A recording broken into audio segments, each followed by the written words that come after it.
Automatic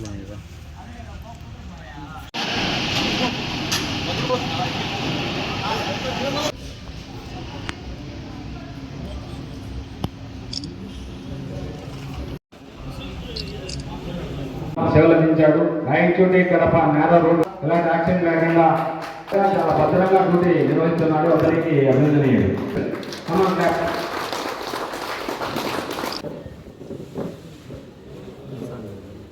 సభాముఖంగా కోరుకుంటున్నాం. 9 feet road, అది 4.5 ఫీటే ఉంటుంది. ఇక్కడ మాసాపేట నుండి టానాకు వచ్చేసరికి సిమెంట్ రోడ్డు. లక్షల కిలోమీటర్లు మీరు సేఫ్గా ట్రావెల్ చేస్తున్నా కూడా చిన్న చిన్న యాక్సిడెంట్స్ ఏవైతే ఉన్నాయో వాటి వల్ల మచ్చగానే ఉంటారు. సో ఆ మచ్చ కూడా లేకుండా మనం ఉండాలి. కాబట్టి నడిపేటప్పుడు చాలా మంది ఇంకొకటండి, ఇప్పుడు నేను గమనించాను యాక్చువల్గా ఇంత మంచి రోడ్లు దారేటప్పుడు కంపల్సరీ కూడా జీబ్రా క్రాసింగ్ ఉపయోగించండి. ఇది వాళ్ళకి ట్రాఫిక్ పట్ల అవగాహన కల్పించినటువంటి ఫోటోలు ఇవి.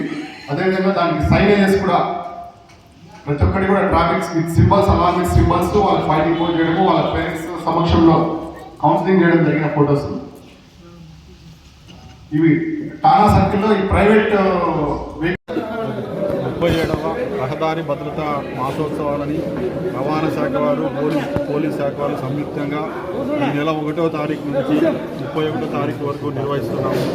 ఆ కార్యక్రమంలో భాగంగా ఈరోజు రాయచోటి ఆర్టీసీ గ్యారేజ్లో ఆర్టీసీ డ్రైవర్లకి, మెకానిక్స్కి, క్లీనర్స్కి, కండక్టర్స్కి అందరికీ కూడా ఈ అవగాహన సదస్సును ఏర్పాటు చేయడం జరిగింది. ఈ అవగాహన సదస్సులో ముఖ్యంగా ఆర్టీసీలో రహదారి ప్రమాదాలు అనేవి జరగకుండా తీసుకోవాల్సిన జాగ్రత్తల గురించి అందరికీ ఎక్స్ప్లెయిన్ చేయడం జరిగింది. ఒకవేళ ఏదైనా ప్రమాదం జరిగితే ఆ ప్రమాదంలో చనిపోయిన వ్యక్తికి కానీ, ఇంజూర్డ్ అయిన వ్యక్తికి కానీ కంపెన్సేషన్ ఏ విధంగా పొందాలి అవి కూడా తెలపడం జరిగింది. అలాగే ఈ ఆర్టీసీ మేనేజ్మెంట్ కూడా డ్రైవర్లకు అందరికీ పీరియాడికల్గా మెడికల్ పరీక్షలు నిర్వహించాలని, ఈ లాంగ్ సర్వీస్ బస్సుల్లో ఫైర్ సేఫ్టీ ఎక్విప్మెంట్ కూడా ఇన్స్టాల్ చేయాలని వాళ్ళకందరికీ సూచనలు చేయడం జరిగింది. కాబట్టి మన రాయచోటి ఆర్టీసీ డిపోలో, రాయచోటి పరిధిలో ఈ సంవత్సరము రహదారి ప్రమాద రహితంగా చేయాలని, అన్నమయ్య జిల్లాలో కూడా రహదారి ప్రమాదరహిత జిల్లాగా చేయాలని అందరికీ సూచనలు ఇవ్వడం జరిగింది.